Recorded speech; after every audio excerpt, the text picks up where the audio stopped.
नमस्कार, माझं नाव अल्केश ढोले. आज आपण डीप रिइन्फोर्समेंट लर्निंग याबद्दल थोडक्यात जाणून घेणार आहे.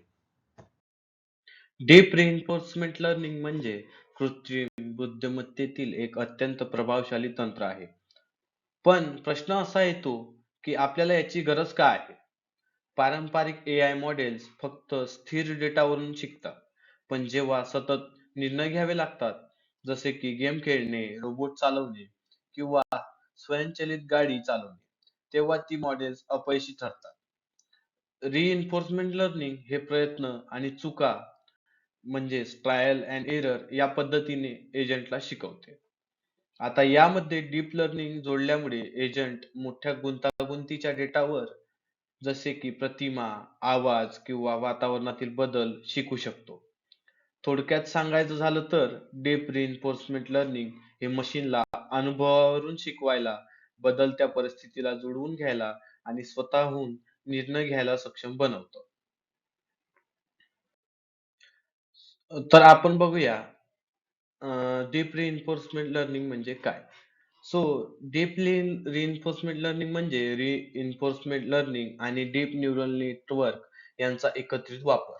या प्रक्रियेत एक एजंट एका एन्व्हायरमेंट सोबत संवाद साधतो. तो एखादा स्टेट पाहतो, ऍक्शन घेतो आणि त्याला रिवॉर्ड मिळतो. या अनुभवातून तो शिकतो की कोणती कृती सर्वाधिक फायद्याची आहे. डीप लर्निंगचा भाग एजंटला जटिल इनपुट्स समजायला मदत करतो, जसे की फोटो, व्हिडिओ किंवा सेन्सर डेटा. या तंत्रामुळे अल्फागो, स्वयंचलित गाड्या आणि स्मार्ट रोबोट्स तयार झाले आहेत. म्हणूनच डीप रिइन्फोर्समेंट लर्निंग हे मशीनला वास्तविक जगातील गुंतागुंतीच्या परिस्थितीत बुद्धिमान निर्णय घेण्यास शिकवते. तर मागील पानावर आपण बघितलं की डीप रिइन्फोर्समेंट लर्निंग म्हणजे काय? तर या स्लाइडवर आपण जाणून घेऊया डीप रिइन्फोर्समेंट लर्निंग कसं प्रत्यक्षात वर्क करतं. तर एजंट आपल्या वातावरणाचं निरीक्षण करतो, त्याच्या न्यूरल नेटवर्कच्या मदतीने योग्य ऍक्शन्स ठरवतो आणि ती ऍक्शन्स पार पाडतो. त्या ऍक्शनला प्रतिसाद म्हणून एन्व्हायरमेंट एजंटला रिवॉर्ड देते. जर रिवॉर्ड चांगला असेल, तर एजंट ती कृती पुन्हा करायला शिकतो आणि जर चुकीचा असेल, तर ती सुधरवतो. ही प्रक्रिया सतत चालू राहते आणि एजंट आपली धोरणं म्हणजे पॉलिसी सुधारत राहतो.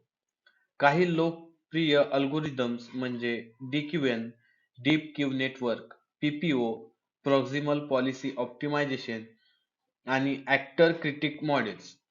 थोडक्यात सांगायचं तर एजंट अनुभवातून शिकतो, अगदी माणसाप्रमाणेच.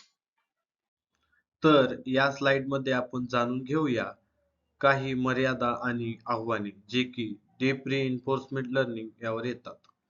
डीप रिइन्फोर्समेंट लर्निंग जरी प्रभावी असलं तरी काही गंभीर मर्यादा आणि आव्हाने त्यावर येतात. त्यातील पहिली म्हणजे जास्त डेटा आणि हार्डवेअरची गरज लागते. मॉडेल्सला शिकण्यासाठी खूप वेळ आणि संसाधन लागतात. दुसरी म्हणजे ट्रेनिंग अस्थिर असते. छोट्या चुका संपूर्ण मॉडेलला बिघडवू शकतात. तिसरी म्हणजे रिवॉर्ड फंक्शन डिझाइन करणे कठीण असते. यावरच जर चुकीचा रिवॉर्ड एजंटला चुकीचं शिकवू शकतो. त्यामुळे जरी हे तंत्र शक्तिशाली असलं तरी अजून स्थिरता, खर्च आणि व्यवहार्य वापरणे यामध्ये अडचणी येतात. तर या स्लाइडमध्ये आपण बघूया थोडक्यात रिइन्फोर्समेंट लर्निंगची समरी म्हणजेच निष्कर्ष. थोडक्यात सांगायचं झालं तर डीप रिइन्फोर्समेंट लर्निंग हे असं तंत्र आहे ज्यात मशीन अनुभवावरून शिकते. त्यामध्ये आपण पहिल्या व दुसऱ्या स्लाइडमध्ये बघितलं की डीप रिइन्फोर्समेंट लर्निंग काय आहे, त्याचं वर्किंग मेकॅनिझम कसं आहे, ते मॉडेल ट्रेन करायला कसं हेल्प करतं आणि त्याच्या मर्यादा व त्यापुढे येणारे आव्हाने काय काय आहेत. खरं सांगायचं झालं तर डी डी रिइन्फोर्समेंट लर्निंगने गेमिंग, रोबोटिक्स आणि स्वयंचलित प्रणालींमध्ये मोठी क्रांती घडवली आहे. भविष्यात हेच तंत्र अधिक स्थिर, कार्यक्षम आणि वास्तविक जगासाठी उपयुक्त ठरणार आहे. धन्यवाद.